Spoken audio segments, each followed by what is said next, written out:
आप सभी श्रोतागण को बिंदु तिवारी का सादर नमस्कार। मेरे YouTube चैनल पर आप सभी श्रोतागण का मैं हार्दिक स्वागत और अभिनंदन करती हूँ। आज के सेगमेंट में मैं आप लोगों के लिए भूविज्ञान यानी जियोलॉजी का 16 पार्ट लेकर हाजिर हूँ। यह हमें तकनीकी रूप से उपलब्ध कराने में सहयोग है परम आदरणीय गुरु डॉक्टर मुकुंद नीलकंठ जोशी सर का। यदि मेरे से कोई त्रुटि हो जाए रिकॉर्डिंग में तो आप सभी से माफ़ी चाहूँगी। इससे पहले हमने आपको 15 पार्ट तक की स्टोरी बताया है। आपको तभी समझ में आएगा जब आप 15 तक की स्टोरी अच्छे से सुने होंगे। तो चलिए आइए आज इस पार्ट के बारे में आपको बताएंगे।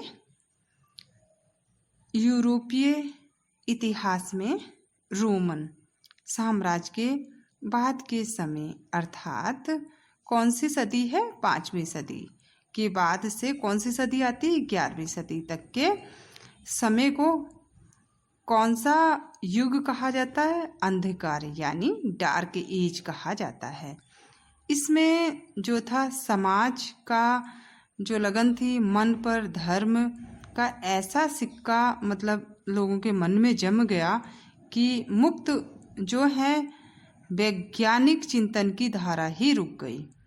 अब इसमें क्या था कि वो साइंस को मतलब नहीं मानने लगे, किंतु इसी बीच में लगभग ये है 900 ईस्वी में अरबों ने, जिन्हें क्या कहा? मूर कहा जाता है, यूरोप के बहुत सारे हिस्से पर क्या किया? इन्होंने कब्जा कर लिया है। इन अरबों ने पुराने ग्रीक तथा रोमन विद्वानों का सारा साहित्य हिब्रू और अरबी भाषा में क्या किया? ट्रांसलेट करके सुरक्षित कर लिया, यानी अनुवाद कर लिया इसका। उस समय अरबों के संपर्क से ज्ञान का आदान प्रदान भी हुआ होगा। बिल्कुल स्वाभाविक बात है। अरबों के पास भारत तथा चीन से पहुंचा हुआ ज्ञान भी था। सन 1100 से 1450 के समय को क्या कहा जाता था? मध्यकाल कहते हैं, जब एक बार फिर धर्म ग्रंथों में बताए गए अंतिम सत्य के भ्रम से बाहर निकलकर स्वतंत्र विचार प्रारंभ हुआ। सन 1450 में क्या बुक छपने प्रारंभ हुई। इस प्रकार यूरोप में क्या हुआ? 15वीं शताब्दी से आधुनिक वैज्ञानिक काल का प्रारंभ माना जाता है। धार्मिक क्षेत्र में भी पुनर्जागरण रेनेसेंस प्रारंभ हुआ। स्वतंत्र विचारक और धार्मिक कट्टरतावादियों में संघर्ष भी प्रारंभ हुआ। विज्ञान के विविध क्षेत्रों में क्या हुआ? निरीक्षण और प्रयोगों पर आधारित तर्कपूर्ण विश्लेषण प्रारंभ हुआ। और जब तर्कपूर्ण विश्लेषण प्रारंभ हो जाता तो आप समझ लीजिए जो रिजल्ट आएगा वो बिल्कुल वैध होगा। 15वीं शताब्दी से 18वीं शताब्दी तक भूविज्ञान की दृष्टि से कुछ महत्वपूर्ण वैज्ञानिक इन 400 वर्षों में हुए, जिनके कार्यों ने आधुनिक भूविज्ञान की नींव डाल दी यानी रखी है। हम क्रमशः उनमें से कुछ जो उल्लेखनीय वैज्ञानिकों के योगदान पर संक्षिप्त बातचीत करेंगे। ये महत्वपूर्ण वैज्ञानिक के बारे में बताएंगे जो कि निम्न हैं। जन्म वर्ष के आधार पर अब देखिए 15वीं शताब्दी में कौन कौन से मतलब वैज्ञानिक हुए उनके बारे में बताते हैं नाम और उनका टाइम क्या रहा। लियोनार्दो दा विंसी, इनका टाइम है 1452 से 1543। जॉर्जियस एग्रीकोला का टाइम है 1400 1594 से 1565। इसी शताब्दी में क्या हुआ? खगोल वैज्ञानिक निकोलस कोपरनिकस, इनका टाइम है 1473 से 1543। 16वीं शताब्दी की अब बात करते हैं। योहानेस मैथेसियस, इनका टाइम है 1504 से 1565। कोनराड गेसनर हैं 1516 से 1565। योहानेस केंटमान 1518 से इनका क्या है टाइम? 1574। इसी शताब्दी में खगोल विज्ञानी गैलीली, इनका टाइम पीरियड मतलब टाइम है 1564 से 1642। अब हम बात करेंगे 17वीं शताब्दी।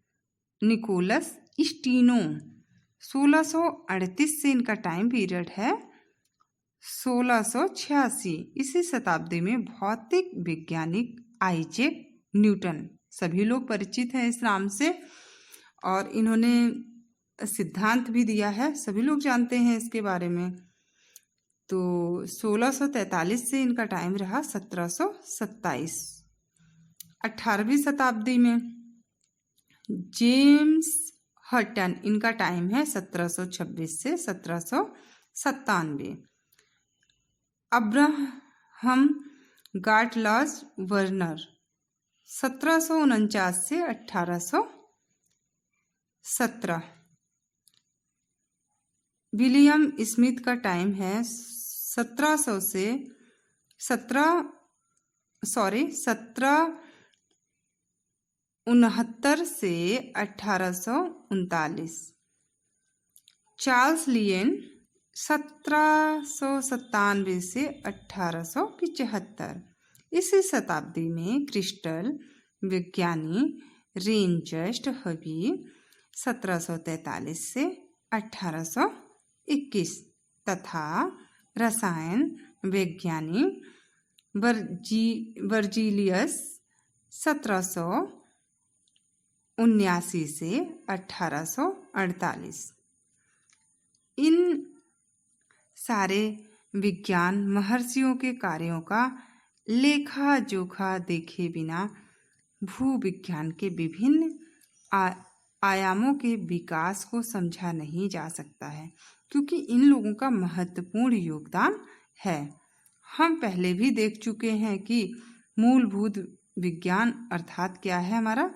गणित, भौतिक विज्ञान, रसायन विज्ञान और जीव विज्ञान में जैसे जैसे विकास होने लगा वैसे वैसे ही जो जियोलॉजी की समझ भी बढ़ने लगी। इन विज्ञानों के लिए नए नए सिद्धांतों, प्रयोगों के उपकरणों तथा तकनीकों आदि की खोजें हुई। उनसे भूविज्ञान भी उन्नत होता रहा। अब आपको इसके आगे की कहानी कल लेकर आप लोगों के बीच में हाजिर होंगे। इस वीडियो को उन तक शेयर करिए जो लोग इंटरनेट सेवा से वंचित हैं। आप लोगों का इतना आदर सम्मान पाकर बहुत प्रसन्नता हुई। तहे दिल से आप सबको बहुत बहुत शुक्रिया। नमस्कार।